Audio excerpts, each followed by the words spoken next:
ാണ്. അപ്പൊ അമ്മയെ കുറിച്ച് രണ്ടുപേരി പാടാം.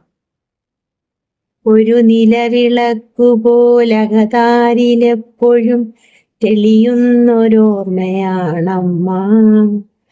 ഒരു കണിക്കൊന്ന പോലോർമ്മ തൻ ജില്ലയിൽ പുഞ്ചിരി പൊഴിക്കയാണമ്മ. നന്മയുടെ പാഠങ്ങൾ ചൊല്ലിപ്പഠിപ്പിച്ച ഗുരുനാഥയാണെനിക്കമ്മ. കുസൃതികൾക്കെപ്പോഴും പരിധികൾ വരച്ചിട്ട കാവലാളായിരുന്നമ്മ.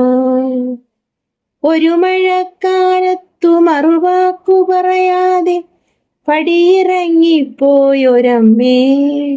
മിഴികളിൽ പെരുമഴക്കാലമാണിപ്പോഴും അമ്മയെ ഓർത്തിരിക്കുമ്പോൾ. മിഴികളിൽ പെരുമഴക്കാലമാണിപ്പോഴും അമ്മയെ ഓർത്തിരിക്കുമ്പോൾ. നന്ദി.